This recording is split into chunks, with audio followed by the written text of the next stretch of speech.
Hello students, अगर आप हमारे इस चैनल आरबीएस फिजिक्स पर पहली बार आए हैं तो सब्सक्राइब करना ना भूलें, बेल आइकन दबाएं, ऑल करें, जिससे कि हमारे वीडियो के अपलोड होते ही इसके नोटिफिकेशंस आपको मिल जाएं।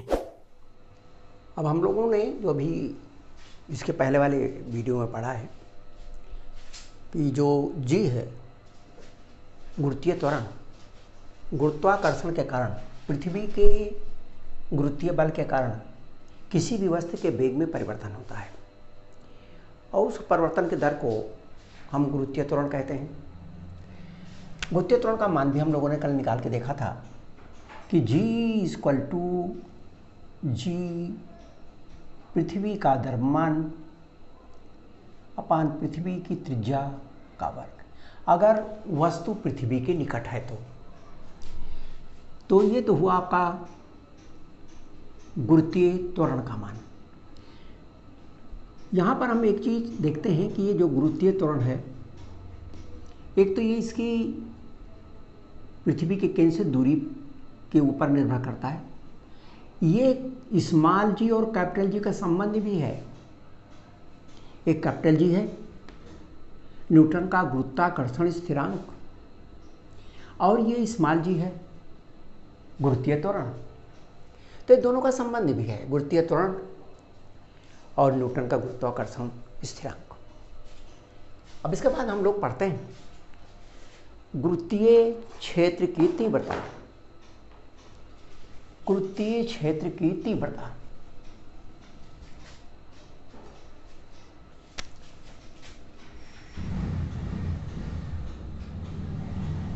गुरुत्वीय तीव्रता या गुरुत्वीय क्षेत्र की तीव्रता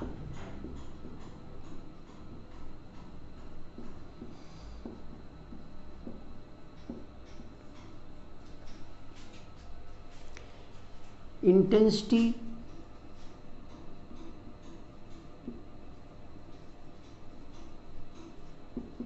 ऑफ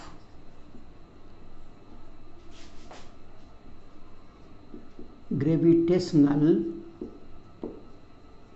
क्षेत्र है तो फील्ड। अब गुरुत्वीय क्षेत्र की तीव्रता, जहां भी गुरुत्वीय बल कार्य करता है उसके चारों ओर एक सीमा रहती है जहां तक कि वो बल लगता है। उदाहरण के तौर पर यदि हम पृथ्वी को ही ले लें, ये हमारी पृथ्वी है, ये उसका केंद्र है, तो पृथ्वी के बाहर एक ऐसी दूरी होगी, ऐसा क्षेत्र होगा जहाँ तक इसका गुरुत्वीय बल कार्य करेगा, और इसके बाहर इसका गुरुत्वीय बल 0 हो जाएगा। जहाँ पर गुरुत्वीय बल काम करता है इसे हम गुरुत्वीय क्षेत्र कहते हैं। यानी ये गुरुत्वीय बल क्षेत्र है, गुरुत्व बल कार्य करता है यहाँ। और जहाँ पर गुरुत्वीय बल काम नहीं करता, जहाँ पर गुरुत्वीय बल की सीमा समाप्त हो जाती है, उसको हम अनंती कहते हैं, इन्फिनिटी। इन्फिनिटी ये सीमा रेखा से इन्फिनिटी आगे जाती है। इन्फिनिटी कोई राशि नहीं है जिसको हम गिनती में कह सकें। इन्फिनिटी हमारे इस भौतिक दृष्टिकोण से, इन्फिनिटी का मतलब यह है कि जिस भौतिक राशि का हम अध्ययन कर रहे हैं उसका प्रभाव जहाँ समाप्त हो जाता है वही इसका अनंत है, यह इन्फिनिटी है। तो ये तो हो गई हमारी गुरुत्वीय क्षेत्र।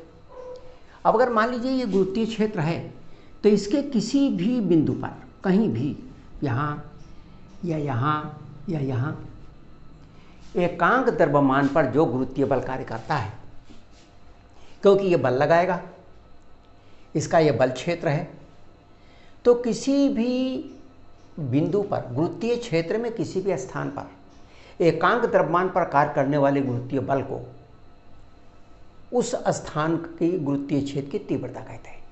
यानी इस स्थान पर या इस बिंदु पर गुरुत्वीय क्षेत्र की तीव्रता कुछ और होगी, यहाँ कुछ और होगी, यहाँ कुछ और होगी।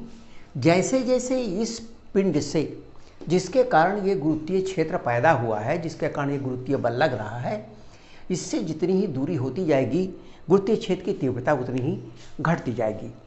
तो गुरुत्वीय क्षेत्र की तीव्रता को हम इस प्रकार से परिभाषित कर सकते हैं कि गुरुत्वीय क्षेत्र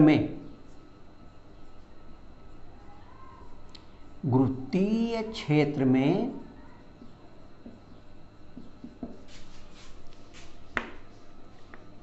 किसी बिंदु पर एकांक द्रव्यमान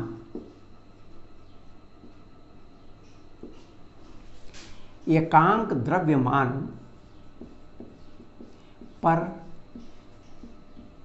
कार्य करने वाले या लगने वाले, कार्य करने वाले या लगने वाले गुरुत्वीय बल को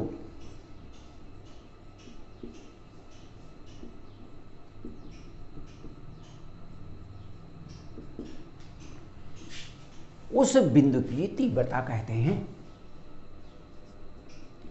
उस बिंदु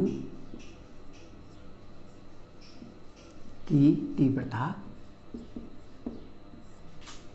उस बिंदु पर तीव्रता कहते हैं।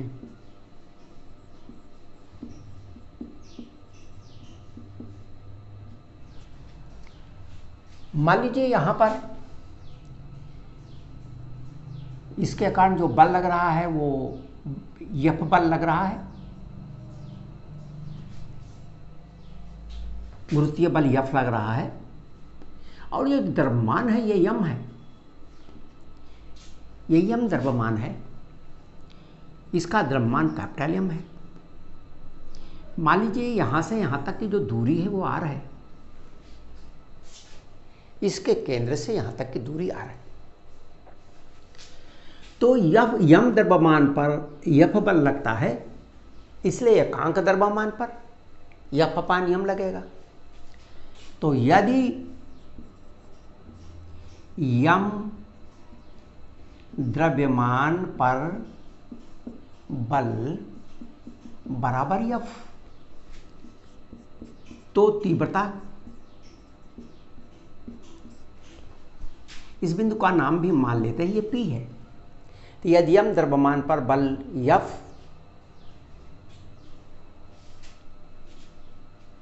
तो इसको ऐसा भी कर सकते हैं कि यदि P पर m द्रव्यमान पर बल F, तो P पर तीव्रता I बराबर F अपान m। m द्रव्यमान पर F, तो एकांक द्रव्यमान पर F अपान m। इसके हिसाब से इसका जो मात्रक आएगा वो आएगा न्यूटन प्रति किलोग्राम। न्यूटन प्रति किलोग्राम इसका मात्रक होगा। बीमा भी इसकी निकाल सकते हैं, और बीमा कितनी होगी इसकी, इसके हिसाब से न्यूटन की बीमा है m L t-2 बल, और बटा m किलोग्राम, न्यूटन प्रति किलोग्राम।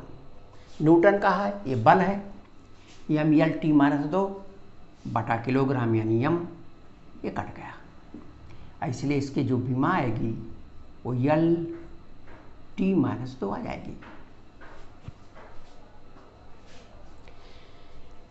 यहां पर न्यूटन के गुरुत्वाकर्षण के नियम के हिसाब से जो बल F है उसका मान कितना होगा, चूंकि F equal to G m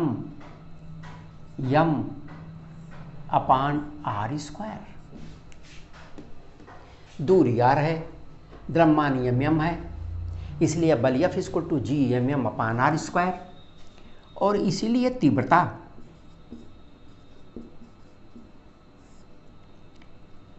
I equal to F upon m, यानी G m upon r square. तो इस हिसाब से तीव्रता का मान इतना होगा। यदि हम पृथ्वी का क्षेत्र लें, पृथ्वी के गुरुत्वीय क्षेत्र में यदि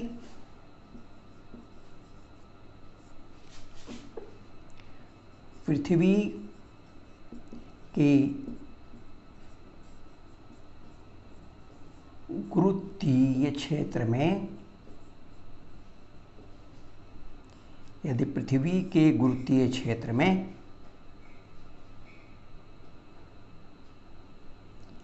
P हो तो तीव्रता I बराबर G पृथ्वी का द्रव्यमान अपान दूरी R का स्क्वायर। अगर R छोटा हो, पृथ्वी के निकट हो, तो पृथ्वी की त्रिज्या ले लेंगे, और अगर पृथ्वी से दूर है तो फिर पूरी त्रिज्या यहाँ रहेगी, इतनी ऊंचाई रहेगी, यानी पूरी की पूरी दूरी रहेगी। पृथ्वी के निकट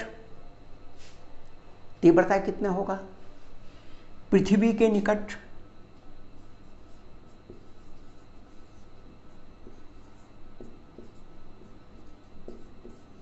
अगर पृथ्वी के निकट लें तो I का मान आएगा G ME,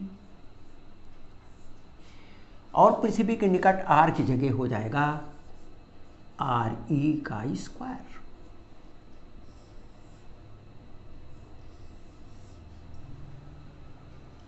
चूंकि R बराबर RE,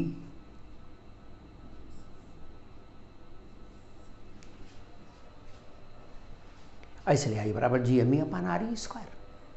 यह हो गया तीव्रता। हम लोगों ने इसके पहले भी देखा कि जो पृथ्वी के निकट गुरुत्वीय त्वरण का मान है, पृथ्वी के निकट गुरुत्वीय त्वरण, पृथ्वी के निकट गुरुत्वीय त्वरण G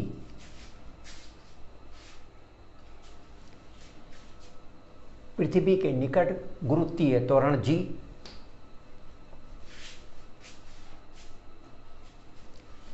is equal to GME upon RE square, और I का मान भी इतना ही है, और तथा I यानी गुरुत्वीय क्षेत्र की तीव्रता बराबर GME अपान RE स्क्वायर। अतः गुरुत्वीय क्षेत्र की तीव्रता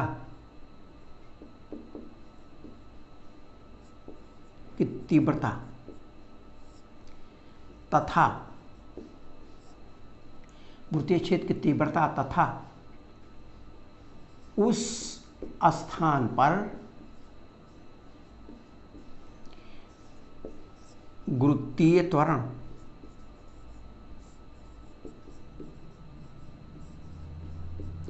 का मान बराबर होता है।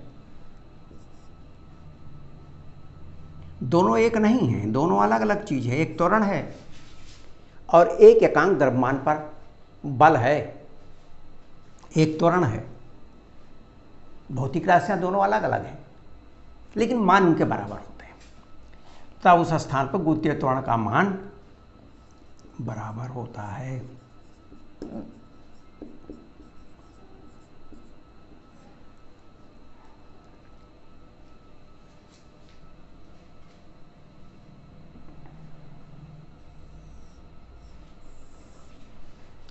इस क्योंकि I और G दोनों के मान बराबर है, कहीं भी निकालेंगे तो वही आएगा। उस बिंदु पर गुरुत्वीय त्वरण और गुरुत्वीय क्षेत्र की तीव्रता दोनों के मान आपस में बराबर होंगे।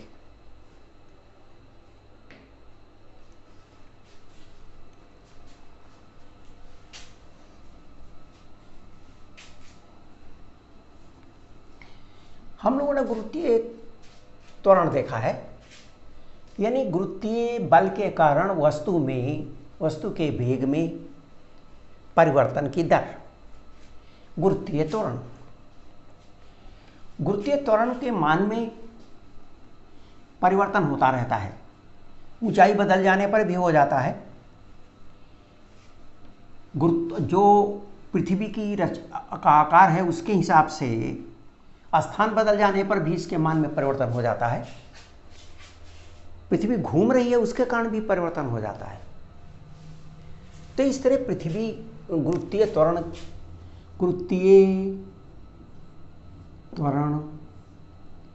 में परिवर्तन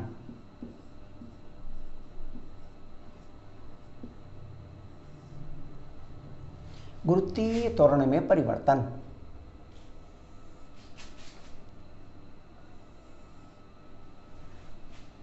गुरुत्वीय त्वरण परिवर्तन पहला ऊंचाई के अनुसार ऊंचाई के अनुसार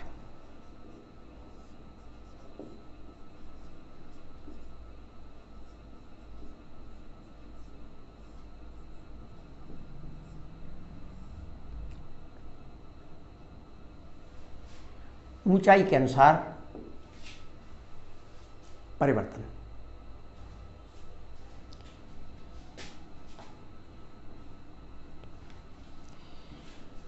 मान लीजिए पृथ्वी पर गुरुत्वीय त्वरण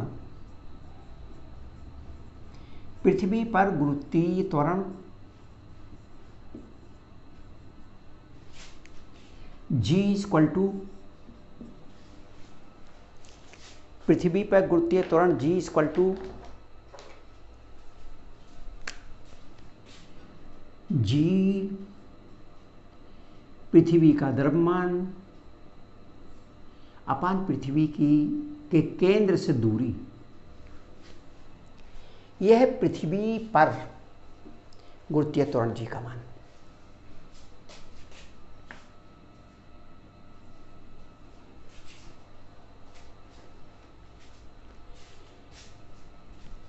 ये पृथ्वी है, यहाँ से यहाँ तक से ऊंचाई या दूरी आ रही है और यहाँ पर हमको निकालनी है h ऊंचाई पर। यहाँ पर h ऊंचाई है तो यहाँ से यहाँ तक की दूरी हो गई RE प्लस h। यह P बिंदु, ये इसका केंद्र है पृथ्वी का O। तो पृथ्वी पर गुरुत्वीय त्वरण इतना हुआ।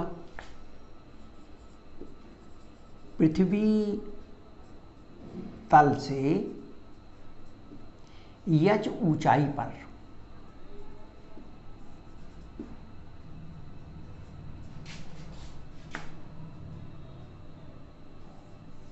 मान लिया G डैश है तो हो जाएगा G या मी। लेकिन जो दूरी है, जब वस्तु यहाँ थी तो दूरी इतनी थी और जब वस्तु P पर हो गई, ऊंचाई पर हो गई, तो दूरी हो गई RE प्लस h। तो हो जाएगा RE प्लस h।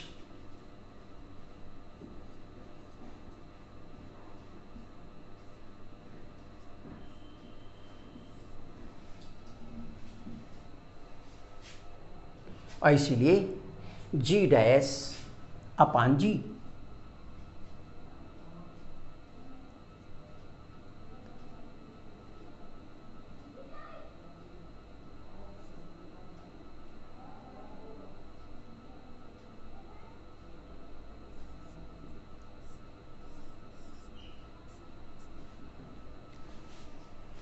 अतः भाग दे दिया G डैश अपान G। जब भाग देंगे तो GME तो दोनों में है, कट जाएगा, ये दोनों में कैंसिल हो जाएगा। G डैश ऊपर है इसलिए RE प्लस h जो नीचे है वो नीचे ही रहेगा। RE प्लस h का स्क्वायर ये नीचे रहेगा और G नीचे है, इसका ये विलोम अनुपाती है, ये इसलिए ये ऊपर चला जाएगा।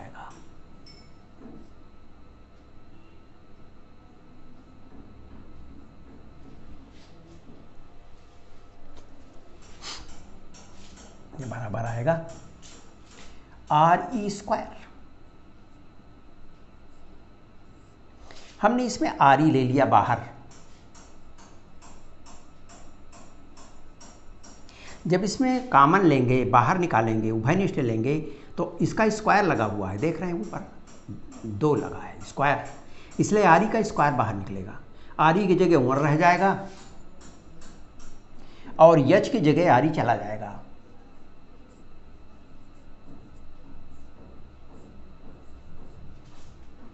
ये कैंसिल हो जाएगा।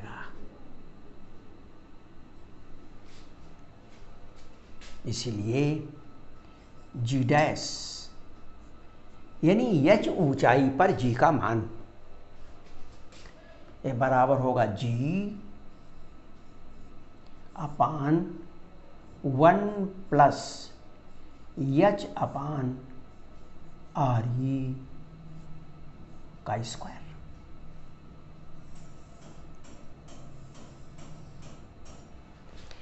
जो पृथ्वी पर G का मान है इतने गुना कम हो जाएगा। 1 प्लस H अपान RE का वर्ग गुना घट जाएगा। अर्थात जैसे जैसे हम ऊपर जाते हैं G का मान घटता जाता है, जैसे जैसे ऊपर जाएंगे। लेकिन ये स्क्वायर गुना घटता है, ऊपर जाने पर ये स्क्वायर गुना घटता जाता है। हाँ, इसका मतलब ये हुआ कि अगर ये हमारा पृथ्वी है और ये पृथ्वी के हम ऊपर जाते हैं पृथ्वी से, तो G का जो मान है वो इस हिसाब से घटता जाएगा। इस हिसाब से G का मान घटता जाएगा। ये है आपका G और ये है आपका H। यहाँ पर ये H बराबर 0 है। जैसे जैसे यहाँ से ऊपर जाएंगे वैसे वैसे G का मान घटता जाएगा। राइट। तो ये तो हुआ जब हम पृथ्वी से ऊपर जाते हैं। आइए इसका एक एग्जाम्पल देखते हैं। एग्जाम्पल उसका इस प्रकार है।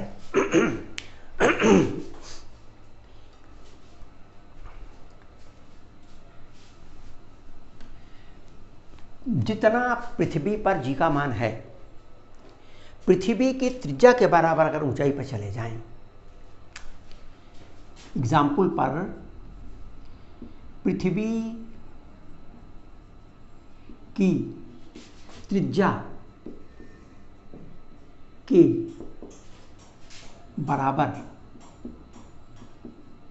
ऊंचाई पर G का मान कितना होगा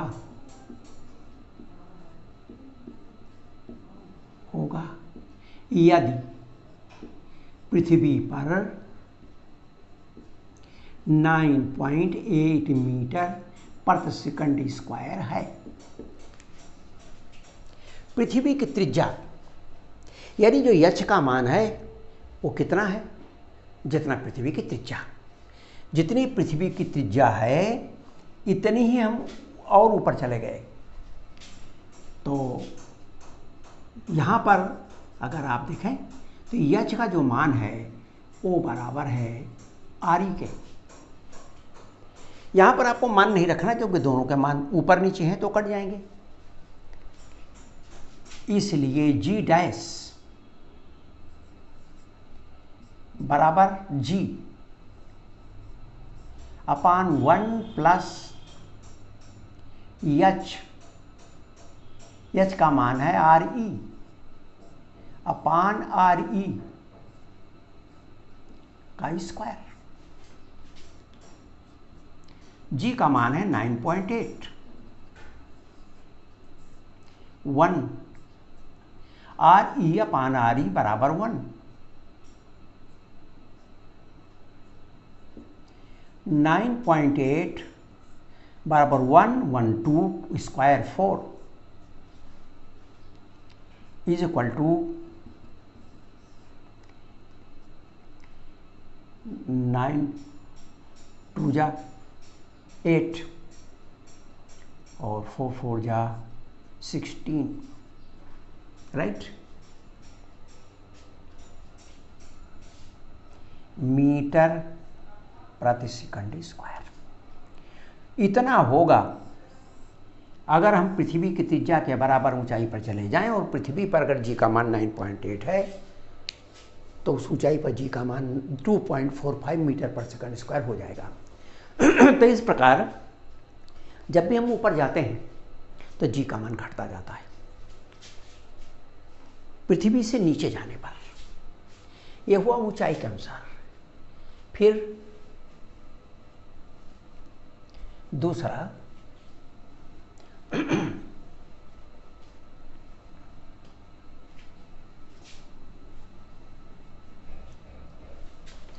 पृथ्वी से नीचे जाने पर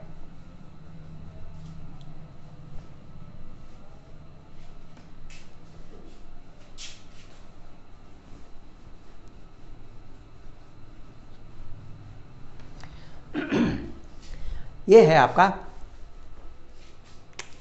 दूसरा नंबर। पृथ्वी तल से नीचे जाने पर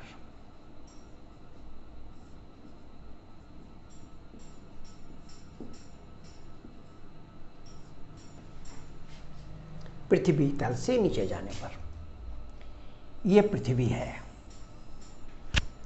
यह पृथ्वी का केंद्र है।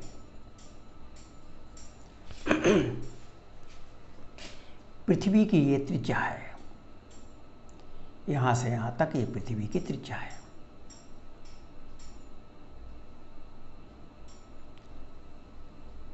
आ रही? इसलिए पृथ्वी तल पर जी का मान कितना होगा, अभी भी निकाला हमने। पृथ्वी तल पर जी बराबर G M E upon R E square. इसको हम इस तरह भी लिख सकते हैं, जी अपान आर ई स्क्वायर। पृथ्वी के द्रव्यमान को हम आयतन गुणे घनत्व में बदल देते हैं, इसलिए क्योंकि जब पृथ्वी के नीचे हम जाएंगे तब द्रव्यमान का पता नहीं रहेगा। अगर घनत्व का पता होगा तो पृथ्वी के अंदर जाने पर भी उसका हम द्रव्यमान निकाल लेंगे। तो पृथ्वी का आयतन हुआ 4/3 पाई आर क्यूब आयतन हुआ, और पृथ्वी का घनत्व मान लीजिए रो है या डी है।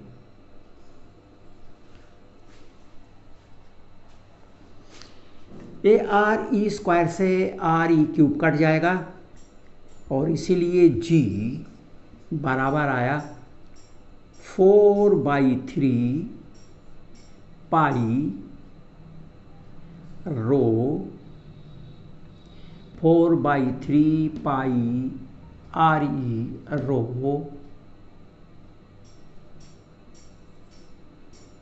आर ई, यानी जी का मान है, ये तो कांस्टेंट है, वो उसकी त्रिज्या के अनुक्रमानुपाती है। अब इसकी त्रिज्या अगर 2 गुनी हो जाए तो पृथ्वी का जो उसका गुरुत्वीय त्वरण है वो भी 2 गुना हो जाएगा। त्रिज्या का और जी का ये संबंध हमें यहाँ प्राप्त हो गया। अब पृथ्वी से यच गहराई पर हम चले गए, हम यच गहराई पर गए।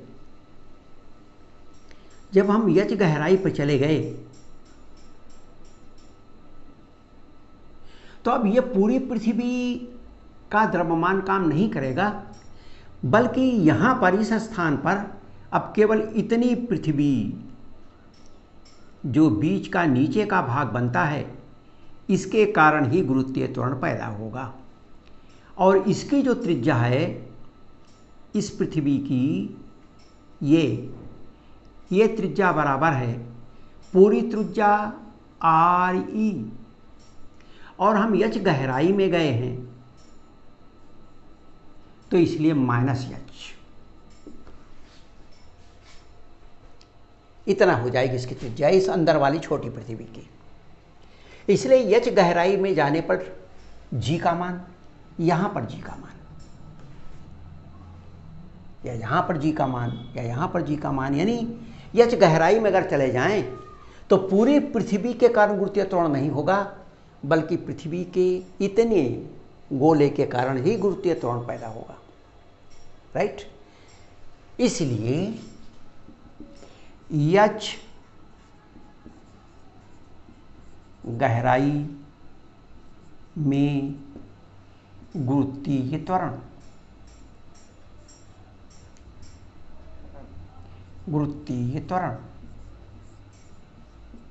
g डैश बराबर 4/3 पाई रो, तो वही है, कांस्टेंट है। यहां हो जाएगा त्रिज्या RE -h, ये हुआ 2। ध्यान रखेंगे यहां पर जो रो है वो पृथ्वी की रो पृथ्वी का घनत्व है। हम यहां लिख सकते हैं जहां रो पृथ्वी का घनत्व है, जहां रो पृथ्वी का घनत्व। अब h गहराई में ये हो गया और पृथ्वी पर यह हुआ, इसलिए g डैश अपान g, इसलिए g डैश यानी गहराई में g का मान बटा g, ये बराबर हो जाएगा। जब भाग देंगे तो g डैश अपान g में 4/3 पाई रो, 4/3 पाई रो ये कैंसिल हो जाएंगे। 4/3 पाई रो और 4/3 पाई रो कैंसिल हो गया, तो ये बचा g डैश की जगह पर बचा RE -h, और यहां नीचे बच गया केवल RE। इसलिए पृथ्वी के नीचे जाने पर g डैश का मान बराबर होगा, RE से इसको भाग देंगे तो आएगा 1, आएगा h अपान RE इंटू g। यही है पृथ्वी के नीचे जाने पर g के मान में किस प्रकार से परिवर्तन होगा। यहाँ पर हम देख रहे हैं कि जो परिवर्तन g का है वो व्युत्क्रमानुपाती नहीं है। h घटता जाएगा, कम होता जाएगा, तो g डैश का मान भी घटता जाएगा, और अगर h का मान 0 हो जाए तो ये g डैश, यानी यदि ये पृथ्वी के अंदर हम चले गए, RE दूरी पर चले गए, तो g डैश का मान 0 हो जाएगा। यहाँ पर g है, जैसे जैसे अंदर जाएंगे g का मान सीधा घटता जाएगा ऊंचाई के हिसाब से, और अंदर चले जाएंगे तो g 0 हो जाएगा। इसका मतलब ये हुआ कि जो पृथ्वी के अंदर जो g है वो 0, यानी यह पृथ्वी का केंद्र है, और ये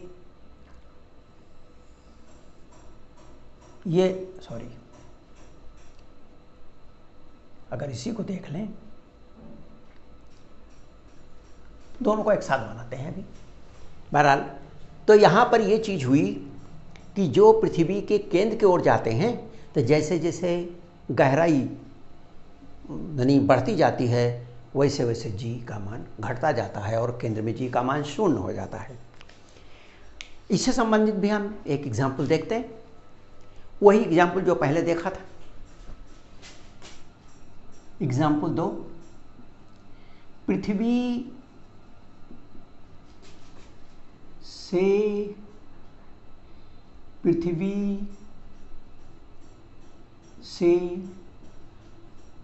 RE/2 गहराई में जाने पर जी का कितना मान होगा। यदि पृथ्वी पर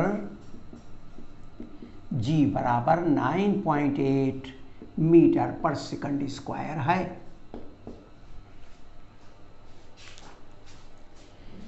तो पृथ्वी तल से RE/2 यानी पृथ्वी की त्रिज्या की आधी गहराई में हम जाएंगे तो जी का मान कितना हो जाएगा। आइए इसको देखते हैं।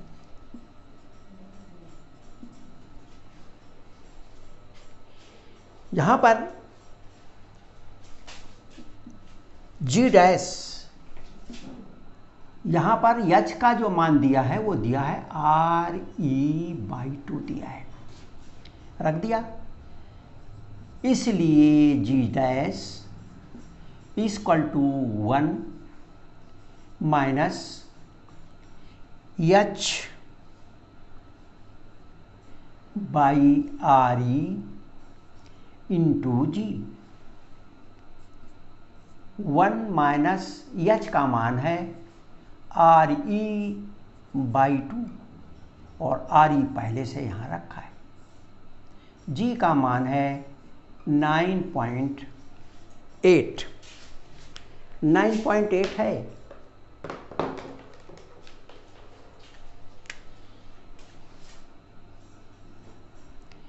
ये बराबर आ गया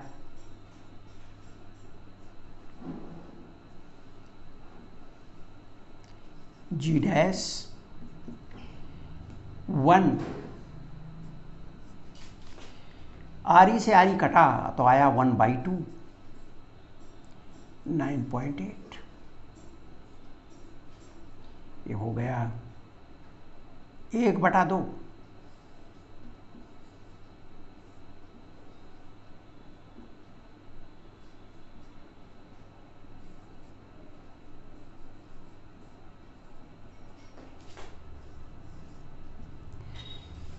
इसलिए पृथ्वी की त्रिज्या की आधी ऊंचाई पर अगर हम जाते हैं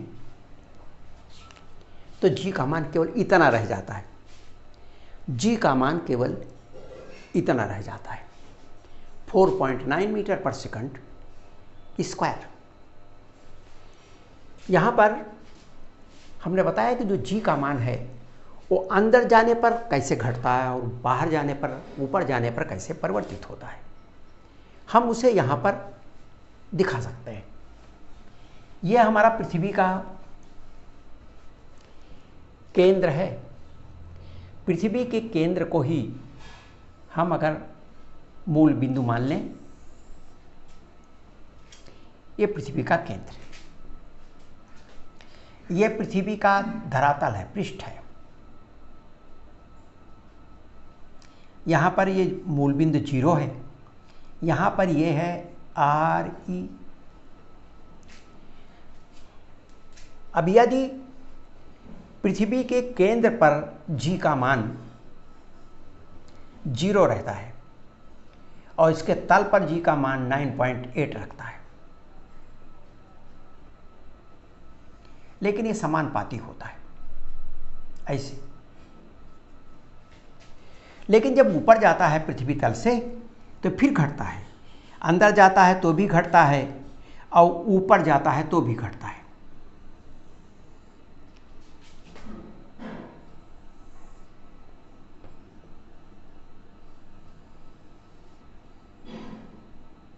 इस तरह से जी का मान घटता चला जाता है। हम ऊपर जाएंगे तो घटता जाएगा। ये पृथ्वी तल से ऊपर, ये पृथ्वी के अंदर, ये केंद्र, पृथ्वी का केंद्र है। ये केंद्र पर जी का मान 0, पृष्ठ पर आएंगे तो 9.8 यानी जी हो गया यहाँ, जी का मान जी। और फिर आगे जाएंगे तो जी का मान घटता जाएगा, और अनंत पर चले जाएंगे तो जी का मान 0 हो जाएगा।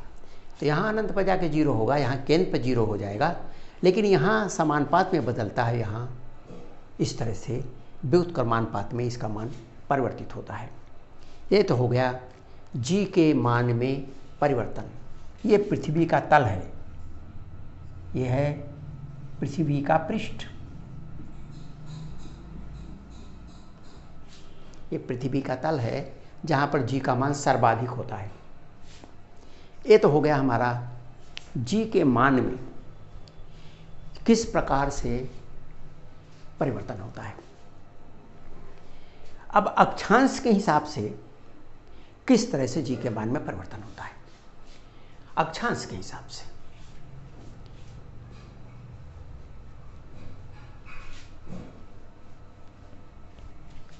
तीसरा, अक्षांश के अनुसार।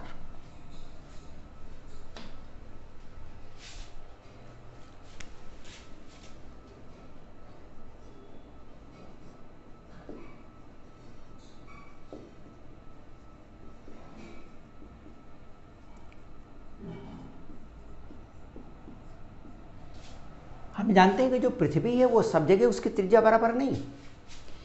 पृथ्वी की त्रिज्या विषुवत रेखा पर ज़्यादा है, केंद्र है, यहाँ पर त्रिज्या ज़्यादा है, यहाँ पर त्रिज्या कम है, यहाँ पर त्रिज्या कम है। ये इसका ध्रुव है, ध्रुव।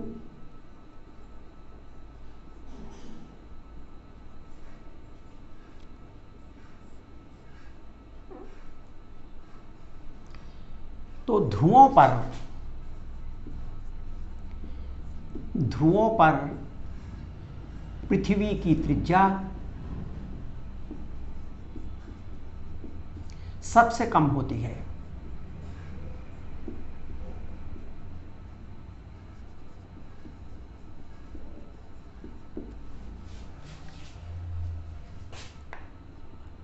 और चूंकि G इक्वल टू होता है GME/RE², तो जब G का मान सबसे कम होगा तो RE का मान सबसे कम होगा तो G का मान सबसे ज़्यादा होगा। इसलिए ध्रुवों पर G का मान सर्वाधिक होता है, सर्वाधिक, सबसे ज़्यादा, क्योंकि त्रिज्या सबसे कम होती है। राइट। लेकिन जो विषुवत रेखा है, भूमध्य रेखा है, इक्वेटर है, जो पृथ्वी को दो गोलार्धों में बांटती है, दो भागों में बांट देती है, ये जो हमारी भूमध्य रेखा है, भूमध्य रेखा, जिसको विषुवत रेखा भी कहते हैं या इक्वेटर भी कहते हैं, यहाँ पर R का मान सबसे ज़्यादा होता है, यहाँ पर R का मान ज़्यादा। तो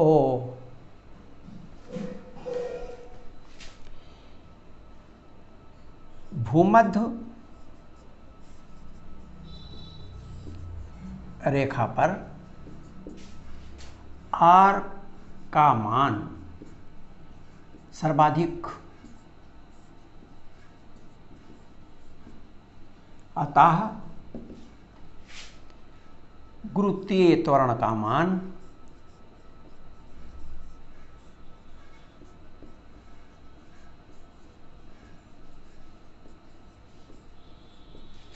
सबसे कम होता है।